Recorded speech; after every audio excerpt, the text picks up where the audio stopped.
നമസ്കാരം. മലയാളത്തിലേക്ക് സ്വാഗതം. ലോകം ഇന്ന് വലിയൊരു ഭൗമരാഷ്ട്രീയ പ്രതിസന്ധിയിലൂടെയാണ് കടന്നു പോകുന്നത്. അമേരിക്കയും ഇറാനും തമ്മിലുള്ള സംഘർഷങ്ങൾ മുറുകുന്നതും ക്രൂഡ് ഓയിൽ വില കുതിച്ചുയരുന്നതും കാരണം ഇന്ത്യൻ ഓഹരി വിപണിയിൽ വലിയ ഇടിവാണ് ഉണ്ടാകുന്നത്. നിക്ഷേപിച്ച പണം നഷ്ടപ്പെടുമോ എന്ന് ഭയപ്പെട്ട് പലരും പിന്മാറുന്ന ഈ സമയത്ത് ചരിത്രം നമുക്ക് പറഞ്ഞു തരുന്ന പാഠം മറ്റൊന്നാണ്. എത്ര വലിയ പ്രതിസന്ധികൾ വന്നാലും ദീർഘകാലം വിപണിയിൽ ഉറച്ചു നിന്നവർക്ക് എപ്പോഴും വലിയ നേട്ടം ലഭിച്ചിട്ടുണ്ട്. അതിനൊരു ഉത്തമ ഉദാഹരണമാണ് HDFC ബാലൻസ്ഡ് അഡ്വാൻറ്റേജ് ഫണ്ട് മനസ്സിലാക്കി തരുന്നത് മാന്ത്രിക വിദ്യയെക്കുറിച്ചല്ല, മറിച്ച് സാമ്പത്തിക ശാസ്ത്രത്തിലെ ഏറ്റവും വലിയ ശക്തിയെക്കുറിച്ചാണ്. ആൽബർട്ട് ഐൻസ്റ്റീൻ ലോകത്തിലെ 8ാമത്തെ അത്ഭുതം എന്ന് വിശേഷിപ്പിച്ച കോമ്പൗണ്ടിങ്. നമ്മുടെ ഇടയിൽ പലരും ചിന്തിക്കുന്നത് വലിയ തുക കൈവശമുള്ളവർക്ക് മാത്രമേ ഓഹരി വിപണിയിലൂടെ മ്യൂച്വൽ ഫണ്ടിലൂടെ കോടീശ്വരനാകാൻ കഴിയൂ എന്നാണ്. എന്നാൽ ഈ ധാരണ പാടെ തെറ്റാണെന്ന് HDFCയുടെ 30 വർഷം പഴക്കമുള്ള ഒരു ഫണ്ട് തെളിയിച്ചിരിക്കുകയാണ്. 1990കളിൽ മാസം വെറും 1000 രൂപ മാറ്റിവെച്ച ഒരു സാധാരണക്കാരൻ ഇന്ന് 1.6 കോടി രൂപയുടെ ഉടമയാണ്.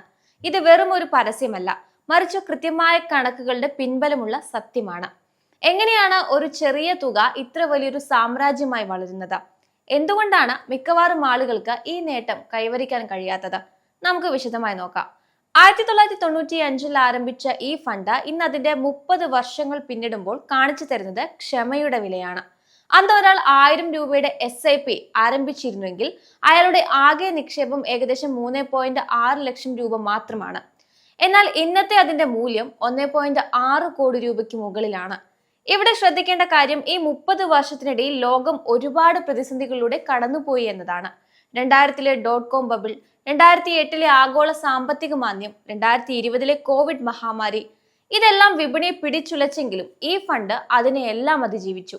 വിപണി താഴേക്ക് പോയപ്പോൾ നിക്ഷേപം പിൻവലിക്കാതെ കാത്തിരുന്നവർക്ക് മാത്രമാണ് ഈ ജാക്ക്പോട്ട് ലഭിച്ചത്. എന്തുകൊണ്ടാണ് ഈ ഫണ്ട് ഇത്രയധികം സുരക്ഷിതമായി തുടരുന്നത്? ഇതൊരു ബാലൻസ്ഡ് അഡ്വാൻറ്റേജ് ഫണ്ട് ആയതുകൊണ്ട് തന്നെ വിപണിയിലെ കയറ്റിറക്കങ്ങൾക്കനുസരിച്ച് ഇക്വിറ്റിയിലും ഡെപ്റ്റിലും മാറി മാറി നിക്ഷേപം നടത്താൻ ഇതിന് സാധിക്കും. അതായത് ഇപ്പോൾ നമ്മൾ കാണുന്നത് പോലെ മാർക്കറ്റ് മോശമാകുന്ന സമയത്ത് ഡെറ്റിലേക്ക് കൂടുതൽ പണം മാറ്റി നിക്ഷേപത്തെ സംരക്ഷിക്കാനും വിപണി തിരിച്ചു കയറുമ്പോൾ മികച്ച ലാഭം നൽകാനും ഇതിന് കഴിഞ്ഞു. 1 ലക്ഷം കോടി രൂപയിലധികം കൈകാര്യം ചെയ്യുന്ന ഏക ഹെഡ്ജ് ഫണ്ട് സ്കീമാണിതെന്നും ഇതിന്റെ വിശ്വാസ്യത വർദ്ധിപ്പിക്കുന്നു. ഭൗമരാഷ്ട്രീയ സംഘർഷങ്ങളും വിപണിയിലെ അസ്ഥിരതയും നിലനിൽക്കുന്ന ഈ സാഹചര്യത്തിൽ വെറും 1000 രൂപ കൊണ്ട് എങ്ങനെ വലിയൊരു സമ്പാദ്യം കെട്ടിപ്പടുക്കാമെന്നതിനെ കുറിച്ച് നമ്മൾ സംസാരിച്ചു. എന്നാൽ ഇത്ര വലിയ ലാഭം തരുന്ന ഈ ഫണ്ട് എവിടെയാണ് നിങ്ങളുടെ പണം നിക്ഷേപിച്ചിരിക്കുന്നത്? ഇതിൽ എത്രത്തോളം റിസ്ക് അടങ്ങിയിട്ടുണ്ട്? ആ കണക്കുകൾ നമുക്കൊന്ന് നോക്കാം. നിലവിൽ ഈ ഫണ്ട് വെരി ഹൈ റിസ്ക് വിഭാഗത്തിലാണ് ഉൾപ്പെടുത്തിയിരിക്കുന്നത്. അതായത് ഉയർന്ന ലാഭം നൽകാൻ സാധ്യതയുള്ളതുപോലെ തന്നെ വിപണിയിലെ തകർച്ചകൾ നിക്ഷേപത്തെ ബാധിക്കാനും സാധ്യതയുണ്ട്. എന്നാൽ ഇതിന്റെ സാങ്കേതിക വശങ്ങൾ പരിശോധിച്ചാൽ കുറച്ചുകൂടി വ്യക്തത ലഭിക്കും. ഈ ഫണ്ടിന്റെ ബീറ്റ 0.85 ആണ്. സാധാരണഗതിയിൽ ഇൻഡെക്സിനേക്കാൾ കുറഞ്ഞ ചാഞ്ചാട്ടം മാത്രമേ ഈ ഫണ്ടിനുള്ളൂ എന്നതാണ് ഇത് സൂചിപ്പിക്കുന്നത്. കൂടാതെ 4.73 എന്ന പോസിറ്റീവ് ആൽഫ ഈ ഫണ്ടിനുണ്ട്. അതായത് റിസ്ക് എടുത്തതിനേക്കാൾ കൂടുതൽ ലാഭം ചരിത്രപരമായി ഈ ഫണ്ട് നിക്ഷേപകർക്ക് നൽകിയിട്ടുണ്ട്.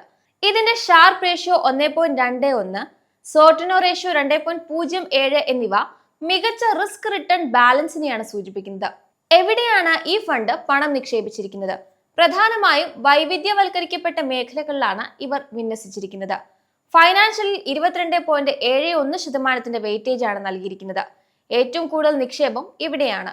ടെക്നോളജിയിൽ 10.35% വെയിറ്റേജും, എനർജി ആൻഡ് യൂട്ടിലിറ്റീസിൽ 9.44% വെയിറ്റേജും, ഇൻഡസ്ട്രിയിൽ 8.25% വെയിറ്റേജും, കൺസ്യൂമർ ഡിസ്ക്രിഷണറി മേഖലയിൽ 5.42% വെയിറ്റേജും, ബാക്കി തുക health care, materials, real estate തുടങ്ങിയ വിവിധ മേഖലകളിലായിട്ടാണ് വ്യാപിച്ചു കിടക്കുന്നത്. ഏതൊക്കെ കമ്പനികളിലാണ് നിക്ഷേപം? ഇന്ത്യയിലെ ഏറ്റവും കരുത്തുറ്റ കമ്പനികളിലാണ് ഈ ഫണ്ട് പണം നിക്ഷേപിച്ചിരിക്കുന്നത്. HDFC ബാങ്കിനാണ് ഏറ്റവും കൂടുതൽ വെയിറ്റേജ് നൽകിയിരിക്കുന്നത്. 4.48% വെയിറ്റേജ് ആണ് നൽകിയിരിക്കുന്നത്. ICICI ബാങ്കിന് 4.09%, റിലയൻസ് ഇൻഡസ്ട്രീസിന് 3.67%, SBIക്ക് 3.53%, ഭാരതി എയർടെലിന് 2.8%, കൂടാതെ axis bank, Infosys, Larsen and Toubro, NTPC തുടങ്ങിയ ബ്ലൂ ചിപ്പ് കമ്പനികളും ഇതിൽ ഉൾപ്പെടുന്നുണ്ട്. ഇനി ഈ ഫണ്ടിന്റെ ഡയറക്ട് പ്ലാൻ എടുത്തു നോക്കിയാൽ 2013 തുടങ്ങിയ ഈ പ്ലാൻ ഇതുവരെ ഏകദേശം 15.24% CHR റിട്ടേൺ നൽകിയിട്ടുണ്ട്.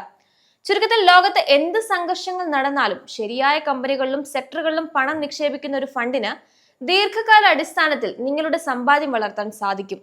ഇവിടെ ദീർഘകാലത്തേക്ക് പണം നിക്ഷേപം കിട്ടുമ്പോൾ തുടക്കത്തിൽ സൂചിപ്പിച്ച പോലെ കോമ്പൗണ്ടിംഗ് എന്ന മാജിക് ആണ് പ്രവർത്തിക്കുന്നത്. കോമ്പൗണ്ടിംഗ് എന്നാൽ ലളിതമായി പറഞ്ഞാൽ ലാഭത്തിന്മേൽ കിട്ടുന്ന ലാഭം എന്നാണ്. നിങ്ങൾ 100 രൂപ നിക്ഷേപിക്കുന്നു എന്ന് കരുതുക. 10% ലാഭം കിട്ടിയാൽ അത് 110 രൂപയാകും. അടുത്ത വർഷം ലാഭം കണക്കാക്കുന്നത് ഈ 110 രൂപയ്ക്കാണ്, അല്ലാതെ പഴയ 100 രൂപയ്ക്കല്ല. ഇതിനെ നമുക്കൊരു മരത്തോട് ഉപമിക്കാം. നിങ്ങൾ ഇന്നൊരു വിത്ത് നടുന്നു. ആദ്യത്തെ കുറച്ചു വർഷം ഇതിൽ നിന്ന് കാര്യമായി ഒന്നും കിട്ടില്ല. മരം വളരാൻ സമയമെടുക്കും. എന്നാൽ 10-20 വർഷം കഴിയുമ്പോൾ ആ മരം തണൽ നൽകുക മാത്രമല്ല, ധാരാളം കായ്ഫലങ്ങളും നൽകുന്നു. ഈ സമയത്ത് നിങ്ങൾ മരം മുറിച്ചു മാറ്റിയാൽ നിങ്ങൾക്ക് തണലോ പഴങ്ങളോ ലഭിക്കുന്നില്ല. ദീർഘകാല നിക്ഷേപവും ഇതുപോലെയാണ്. പലരും നിക്ഷേപം തുടങ്ങി 5 വർഷം കഴിയുമ്പോൾ ലാഭം കുറവാണെന്ന് കണ്ട് അത് പിൻവലിക്കുന്നു. എന്നാൽ കോമ്പൗണ്ടിങ്ങിന്റെ യഥാർത്ഥ മാജിക് നടക്കുന്നത് അവസാനത്തെ 10 വർഷങ്ങളിലാണ്. നിങ്ങൾ 30 വർഷത്തേക്ക് നിക്ഷേപിച്ചാൽ ആദ്യത്തെ 20 വർഷം കൊണ്ട് ഉണ്ടാകുന്നതിനേക്കാൾ വലിയൊരു തുക അവസാനത്തെ 5 മുതൽ 10 വർഷം കൊണ്ട് നിങ്ങളുടെ അക്കൗണ്ടിലെത്തും. ഇതിനെയാണ് ഹോക്കി സ്റ്റിക് ഗ്രോത്ത് എന്ന് വിളിക്കുന്നത്.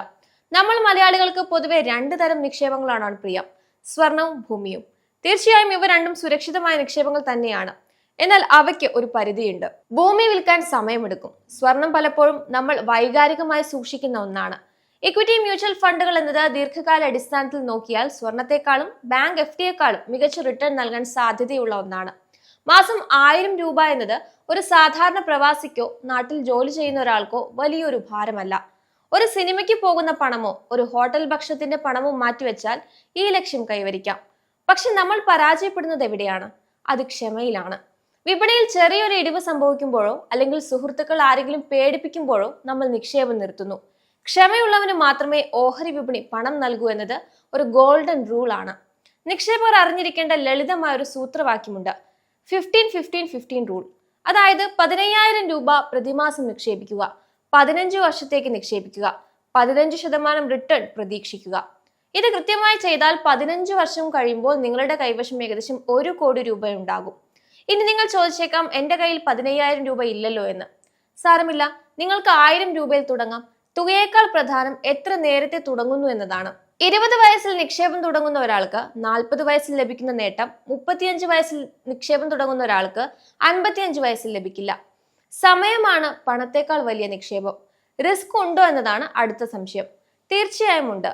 മ്യൂച്വൽ ഫണ്ടുകൾ വിപണിയിലെ ലാഭനഷ്ടങ്ങൾക്ക് വിധേയം തന്നെയാണ്. ബാങ്ക് ഡിപ്പോസിറ്റ് പോലെ കൃത്യമായ ഒരു തുക ആരും ഗ്യാരണ്ടി നൽകുന്നില്ല.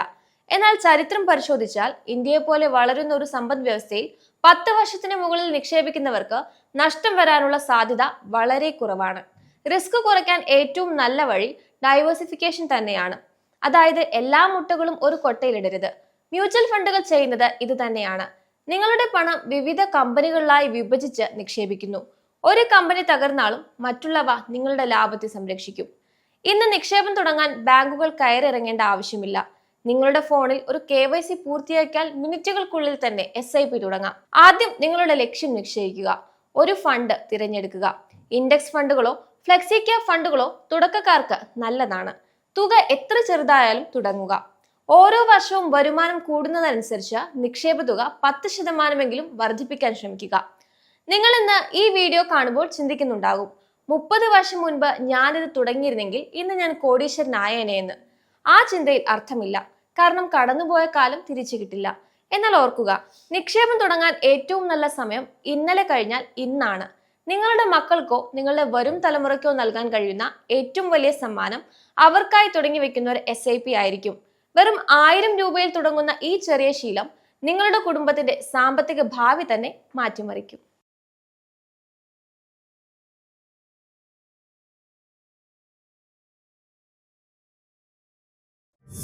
Yeah.